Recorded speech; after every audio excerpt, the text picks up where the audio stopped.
Let's try it again. Hey, everybody, and welcome back to another episode. I'm your host, Brandon Cobb, and today I've got Jason Hartman on the show. He's the CEO of Empowered Investor, and he's also an economist.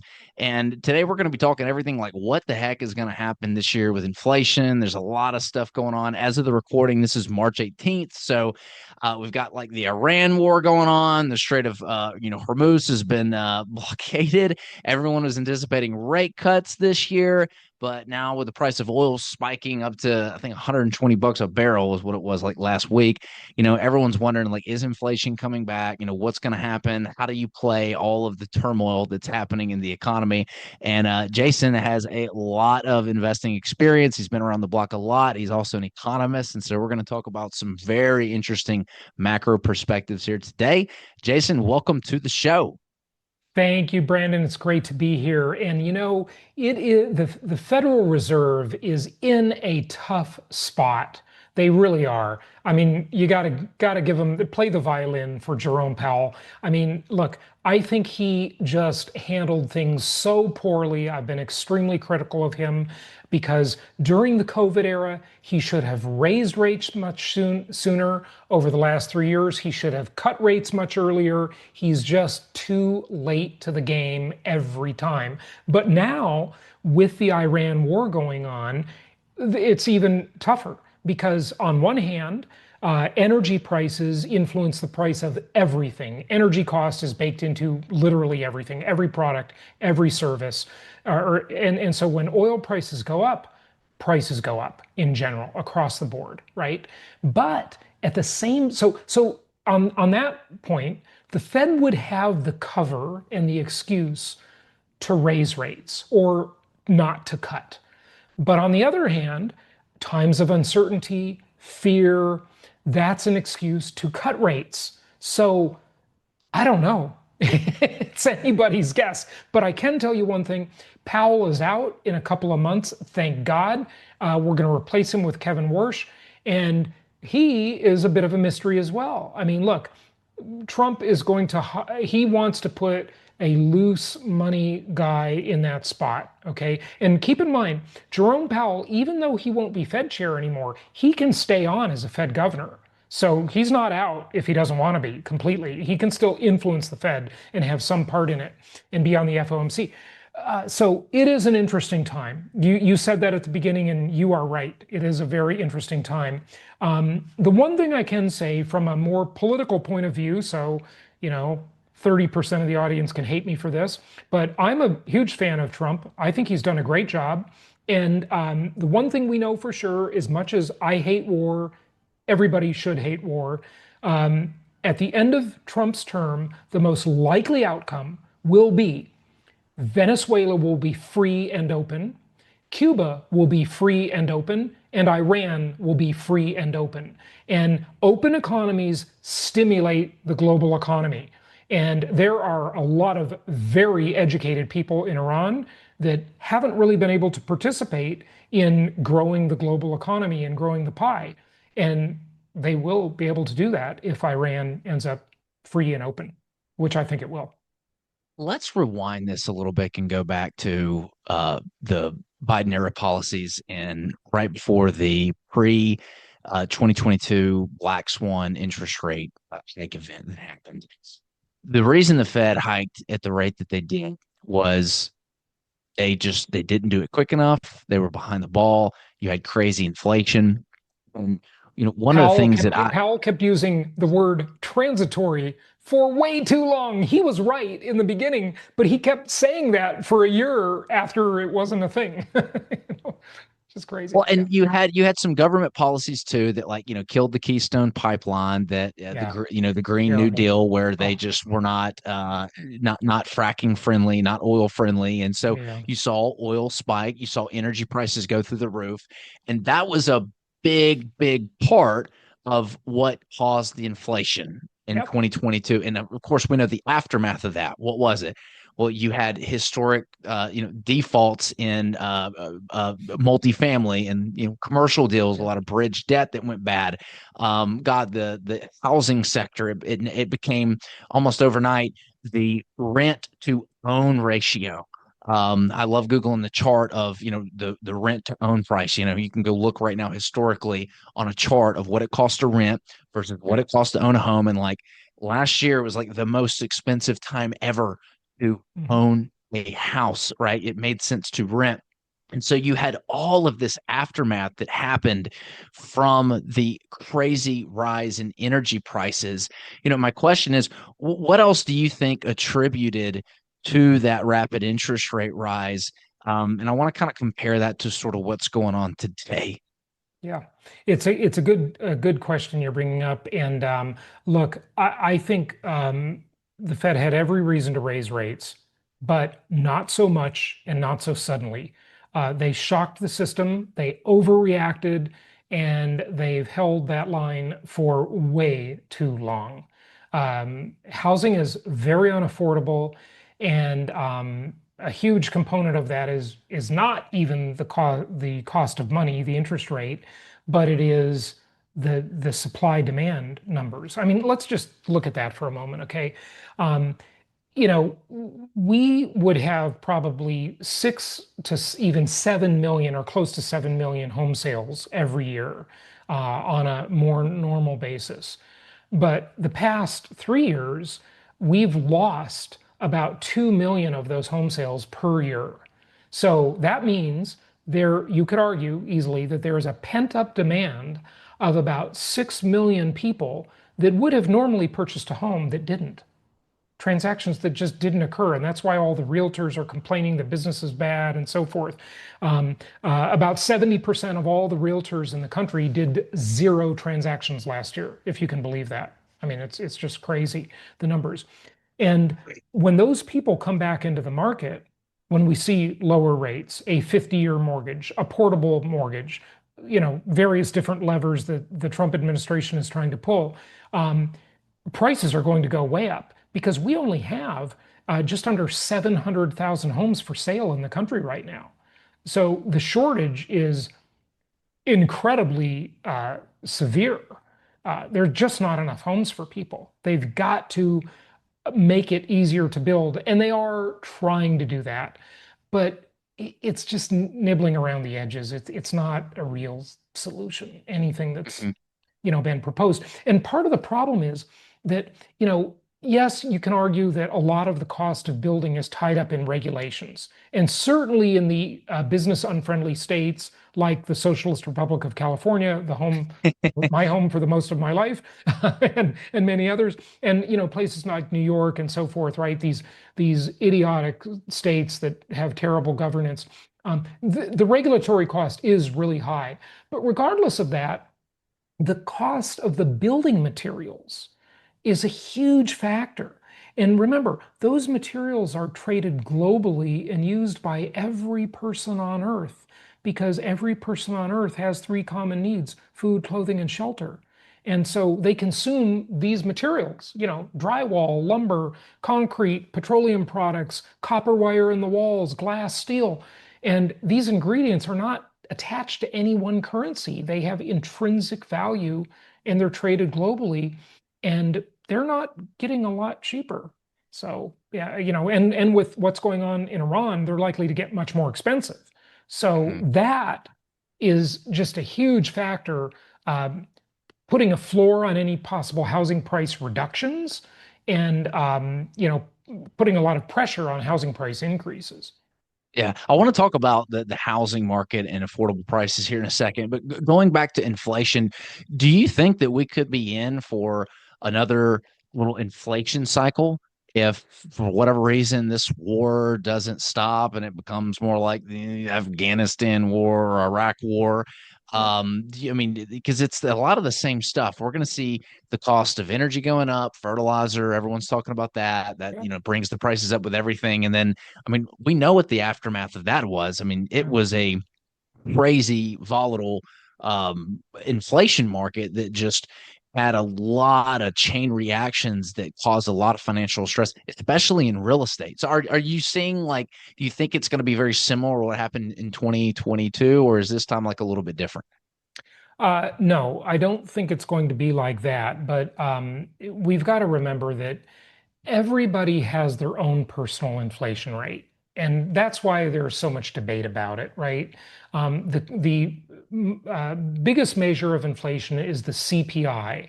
And remember, the consumer price index, I call it the CP lie because it's understating inflation. And there are multiple CPIs, but the most common one is called CPIU, standing for urban. Okay. And that's the one that's quoted all the time.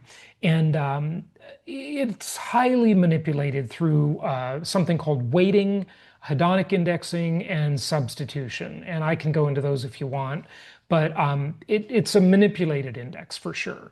And Mhm. each person has their own personal inflation rate. So to answer your question, I do think there's a lot of cause to see a lot of inflationary pressures in the future, not even relating to the war, just for a very long time. I mean, $38 trillion in debt. There's a whole host of reasons that we can expect a lot more inflationary pressure. Now, it's good to think of it like this. And, for the last 22 years, I've been using this same metaphor. So here it is. Um, a boxing match. Okay.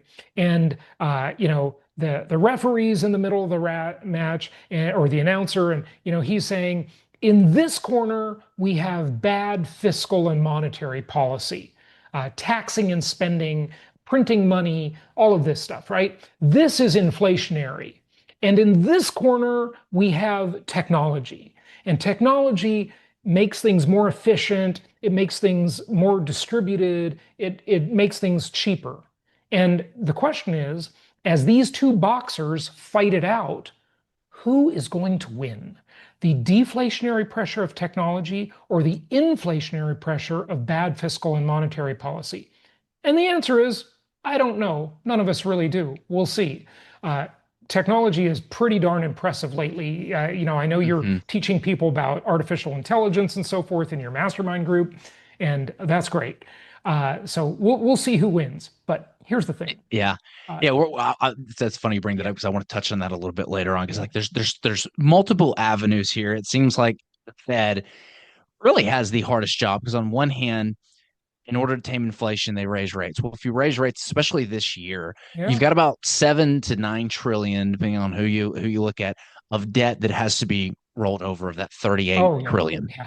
It's got And to the get government doesn't want to refinanced. raise its own interest rates on its debt. So yeah, yeah, absolutely. That's Yeah, exactly right. It yeah, doesn't want to raise the interest rate. It wants to get it down to be able to refinance that debt and lock it in. yep, Well, that's great. But on the other hand, if you've got the inflation, well, what do? You can't, you need to lower, you need to increase rates in order to fight the inflation. So they're stuck between a rock and a hard place. If you continue to lower rates, you refinance the debt, but maybe you cause the crazy inflation and they don't want that to get away from them, right? yep. But on the other hand, if they cause the inflation, they need to raise rates. I don't see a way out of it, quite frankly. It seems to me that no matter what, they're going to have to print money. They're going to Just have to remember print though, money. yeah, they're going to print, okay, and that's going to be inflationary because the two drivers of value for any currency or really anything in general is utility and scarcity. And if a currency is useful, it's going to have value.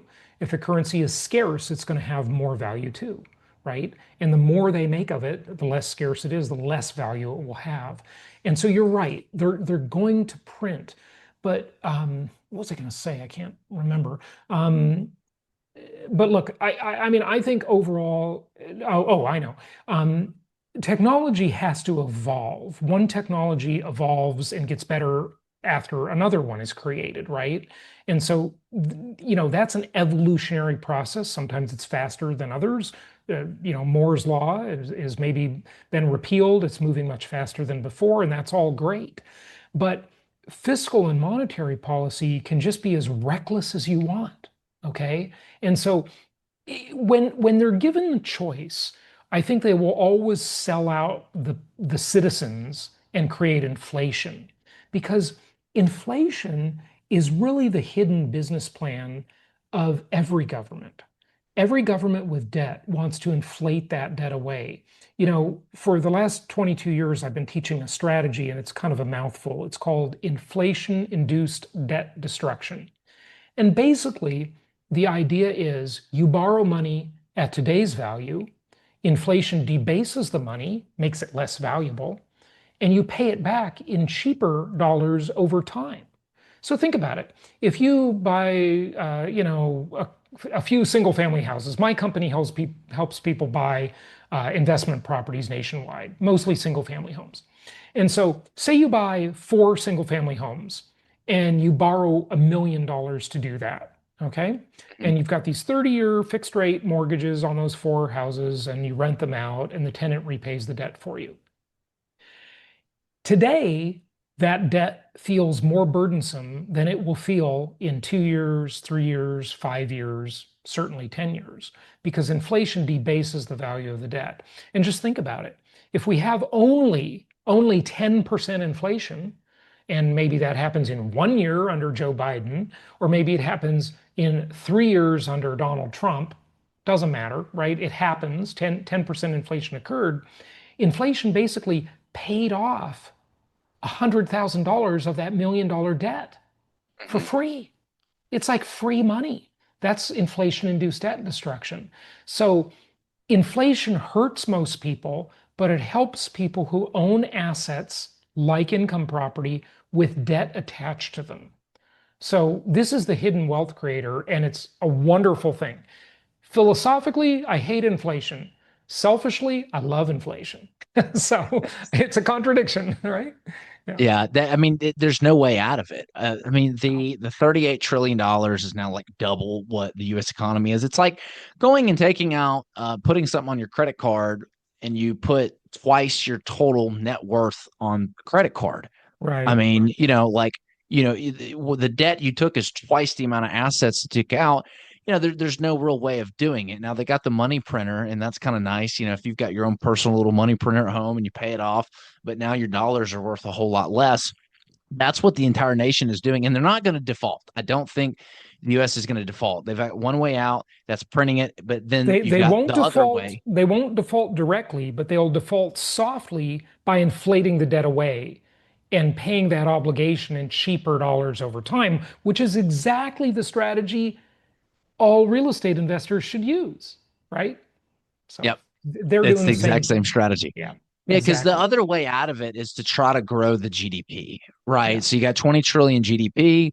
right. If you can get that to 40, 60 trillion, all of a sudden Yeah. the debt to GDP ratio goes down and you've got something that's a little bit more manageable. And that's what they're Okay, talking about AI and that's a great technology point. and Yeah. hopefully doing. Great point. Okay, so a couple of things. What Trump is doing is, I think it's going to work really well because, yes, all this inflation is likely, in my opinion, and I think you agree with me, but it doesn't really hurt very much if incomes just go up and keep pace, okay, or exceed inflation. And by bringing manufacturing back to the US, which he's doing and doing well, and creating higher paying American jobs through tariff policy, and I know about the Supreme Court and everything, I get it. But ultimately, manufacturing is coming back to the US, okay, because Trump is just, he's a businessman. He knows how to cut a deal. No politician before him really knew how to cut a deal. Okay, you and I could do that. He can do it, but these other politicians were just idiots, right? Every president, they've been terrible. And so those high-paying jobs are coming back to America at the same time that technology is destroying a lot of jobs through AI and so forth, right? So we've got these cross currents for sure. Um, and the other thing that's happening is Trump is through the liberation of Venezuela, soon to be Cuba, and Iran, I believe. He is pulling the rug out from under China, to a lesser extent, Russia, and definitely North Korea. North Korea is going to be over soon, too. Okay. I mean, if the Iran war succeeds, which it most likely will, um, you know, we are the safe harbor of the entire planet. The US is the only game in town. And look, China, all you have to do is wait them out. China has such a demographic cliff coming up that if you can just wait them out for 5 years, China is just not going to be a big deal anymore. Well, due to the population decreasing. Yeah, yeah, the demographic cliff. Yeah. Yeah, but what do you say about all of the robots entering the workforce? Because I don't think we're Yeah. going to have a population problem when we have AI going into the robot workforce. Because what Yeah. blows my mind is this: nobody, I don't think anybody really But that's not grasps the the magnitude. that's not the problem in China. It's a different problem. It's the inverted pyramid of the population. A lot of young people have to support, or a few young people have to support a lot of old people. The inverted pyramid Mhm. in population. That's the problem. It's not that automation won't help and robots won't help. They will help. You're absolutely right. And Brendan, I'll tell you something. I am the first one of all of my friends, all of my rich friends haven't. Nobody's done this. Last week, I ordered a robot, 20,000 bucks. Okay. And I haven't decided whether I'll just pay cash or you can lease the robot for $4.99 a month. And, it's supposed to come this year. I don't know exactly when. It's called a Neo. And, it's going to do my laundry, wash my dishes, cook for me, all kinds, like play with my dog. Okay. Like, yeah, it's an amazing time to be alive, man. I mean, my housekeeper will be out of a job. She comes once a week and I probably won't need her anymore.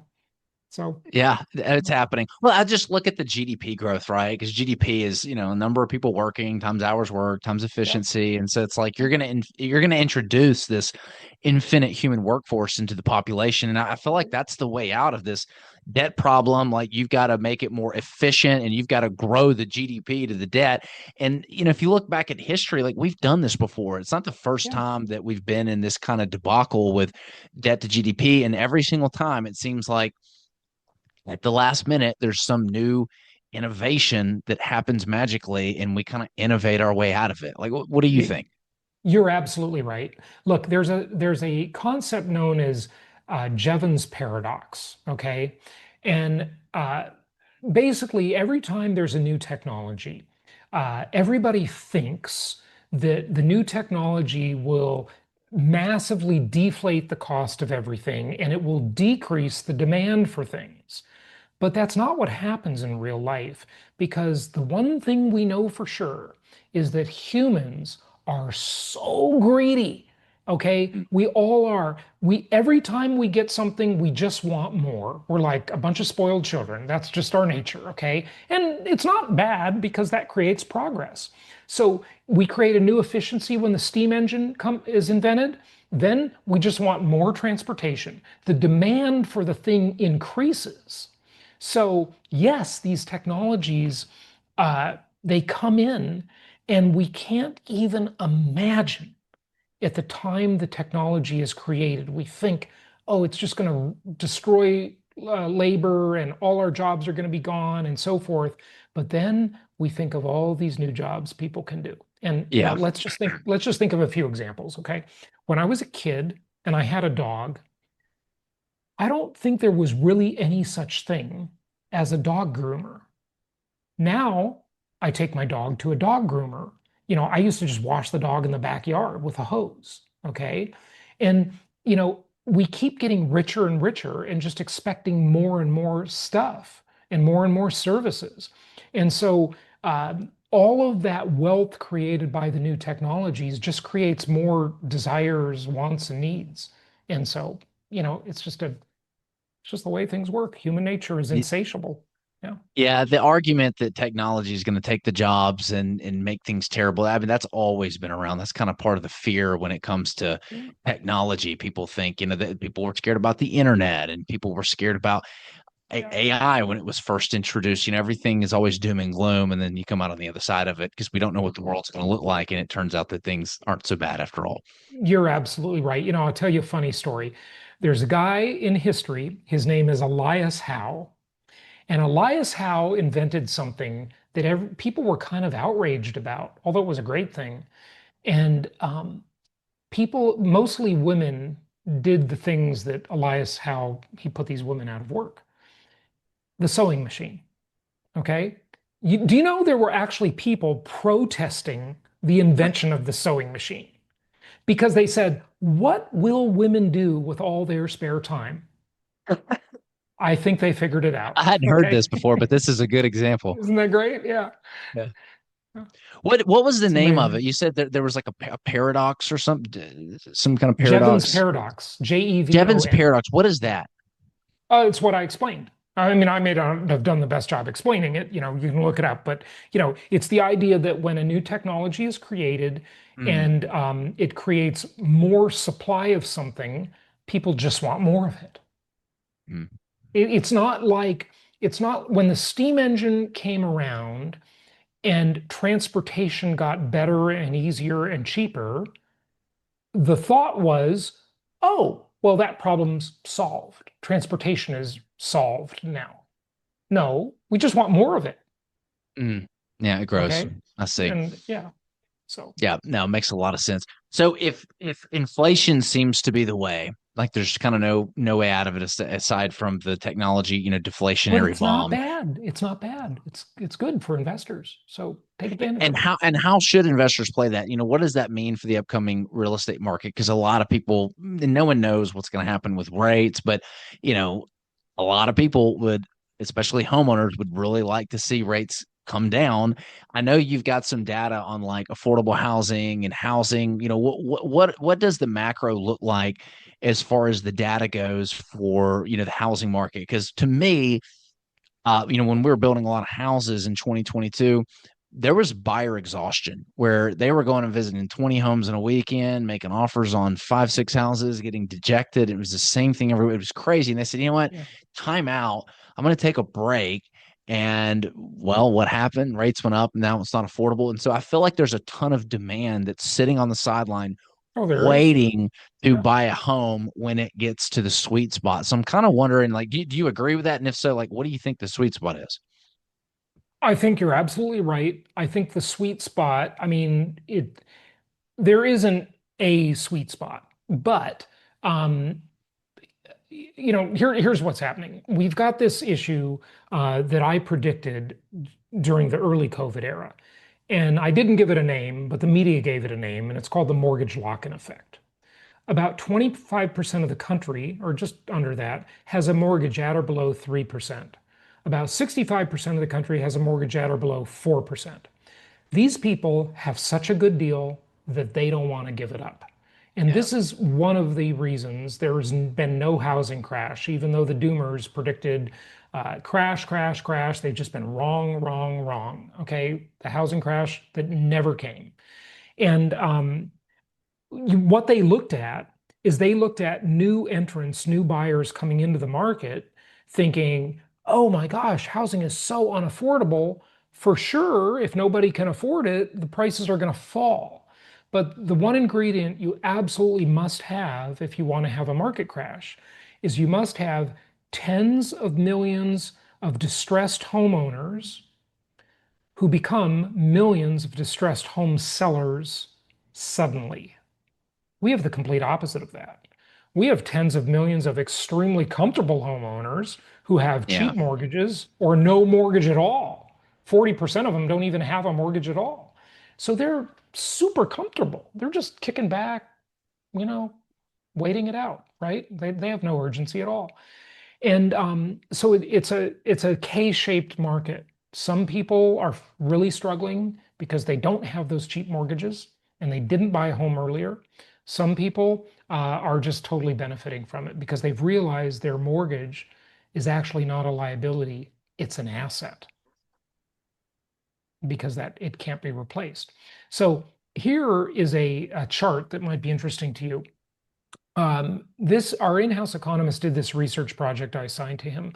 And basically, this is a mortgage sensitivity chart. You asked where the sweet And by spot the way, if you're was. listening to this, go to the YouTube channel and watch this. He's pulled up a chart that says buying power and sensitivity. It's got the mortgage rates on one column for 30-year fixed mortgage, the principal and interest mortgage payment next to it. So what you can expect to pay monthly for the percent, the households that can afford the home in the millions, and then potential buyers in the millions. Yeah, you got it. You got it. So we took a baseline, and it's lower than that now, but we took a baseline, and remember, we help investors buy properties. So the investor rate is, usually hovers around a quarter of a point higher than the owner occupant rate. Okay. So, if you could get a decent owner-occupied mortgage today for, I don't know, 6.1, 6.25, or even 6%, then you're going to pay about a quarter point higher as an investor. Okay. So anyway, we started with a baseline of 7%. And at 7%, about 55 million people can afford the median price home. But if you take that down to 6%, about 61 million people can afford the median price home. So that's 5.4 million new buyers that can enter the market and qualify for the median price home. Now, of course, not all of them will buy a home. Some may just decide, I'm just going to keep renting. I'm fine. I don't want to buy a house. I'm just not interested.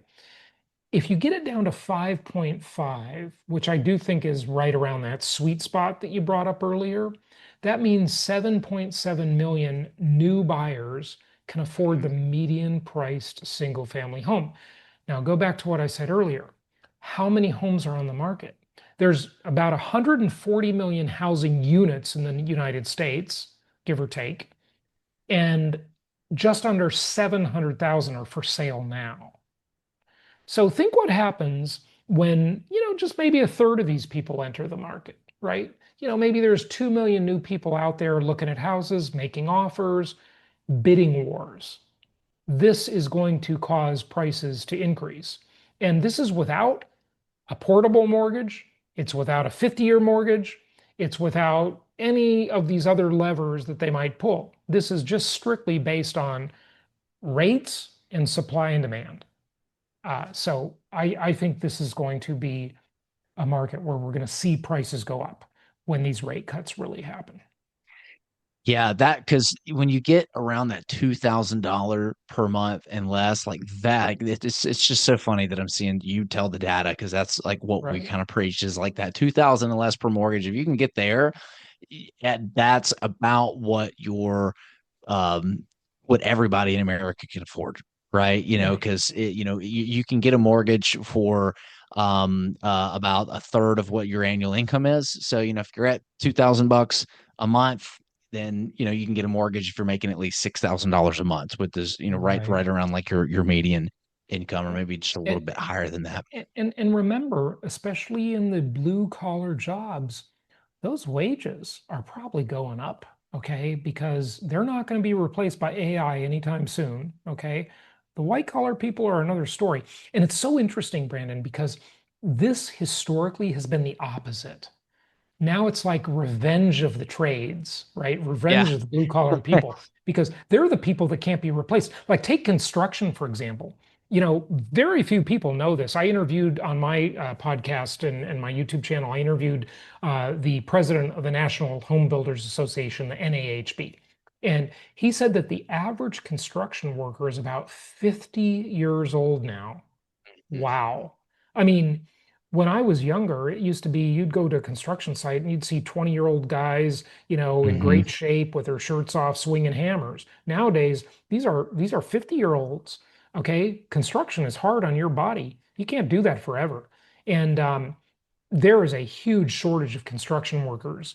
And yes, robots are coming, but robots with the agility to do real construction work on site, not in a factory, that one's not coming that soon. Okay, that's going to be a ways away. Okay, and the strength to do those jobs, um, they're going to have it pretty good for quite a while. Their wages have a lot of upward pressure baked in.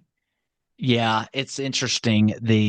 I've just seen a shift. The shift was send little Johnny and Susie off to college, let them get a pencil pushing job, and Yeah, work in a desk office chair. not anymore.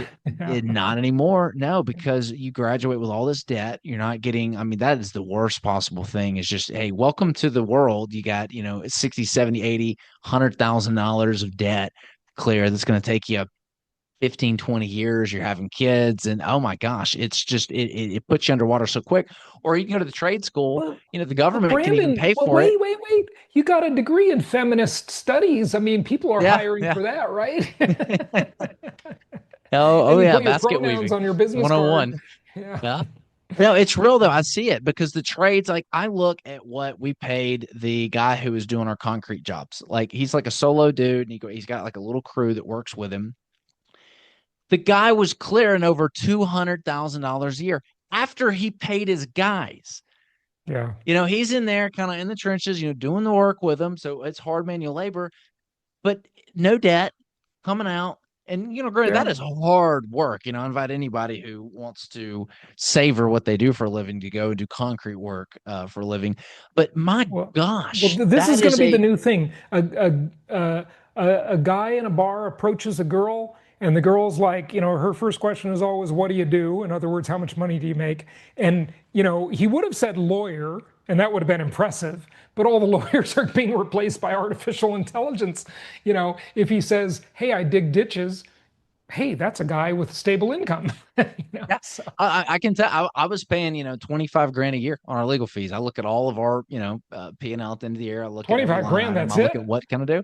Yeah, it was Wow. about 25 grand, which I mean for just negotiations. Now title companies, that's a whole different Transactional work. story, Yeah. right? Yeah. Yeah, that's I don't think that's going that's in the hundreds of whatever. That's a lot, but like for negotiating contracts Yeah. specifically, that one because that they charge freaking $500 an hour for that. And I was able to cut my bill by about 75% because I would run it through my Yeah. AI thing, my AI lawyer, get the Yep. gist, then send it to my attorney. And I look at I remember what the red lines look like on my contracts pre Hmm. AI versus post AI. And it is Yeah. so much red lines on there. And yeah, I think you're right. I think the trades are going to be the future. Um, Yep. I man, agree. this has been a fascinating conversation. I could just continue to talk. But so with all the success that you've had, like what's next for you? A few years ago, I had a breakup with a gal, and I started kind of rethinking my life a little bit. And I read the book Die with Zero, and that really made me change my thinking about a lot of things.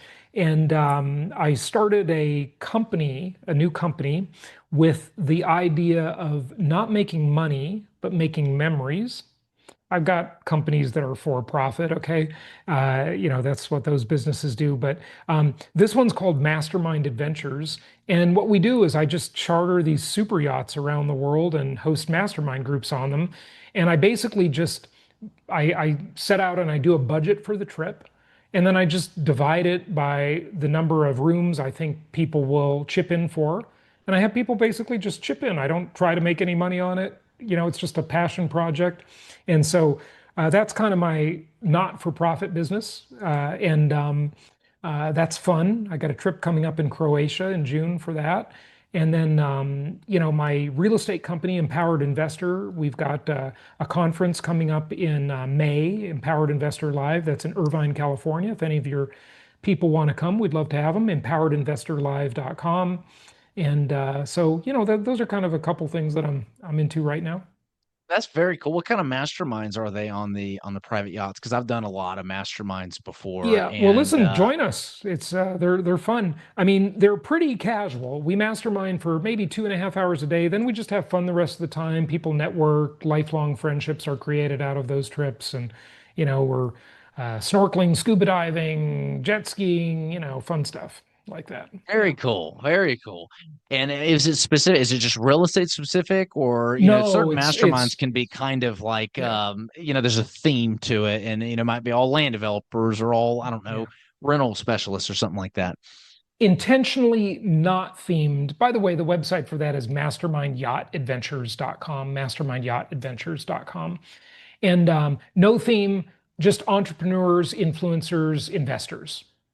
Those three kind of categories, which, most people, unless you have a regular daytime W-2 job and you don't invest, then they wouldn't be of interest to you. But, Yeah, everybody we know would probably be interested. Yeah. So very cool. And then the event. Who is the event for? that's for real estate investors. And what my main business for the last 22 years has been helping investors buy properties nationwide. And so what we do there is we research markets, We recommend markets. We set up deals with sellers of properties that we think are suitable for investment, entry-level properties like you do. I mean, you don't do the same thing I do, but I know you're into the entry-level market. And those properties make good rentals and good investment properties.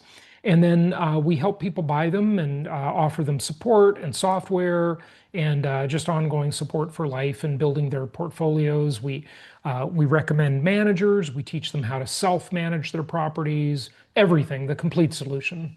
We call it the complete solution for real estate investors. Love it, man. Awesome. Yeah. So yeah, go check that conference out. Go check the Mastermind Yachts out. This has been an absolute pleasure, guys. If you got value from this, if you know somebody that might benefit from listening to this, share the episode with them. Jason, it's been an absolute pleasure. Thanks for coming on the show. Hey, my pleasure. Happy investing to you and your audience.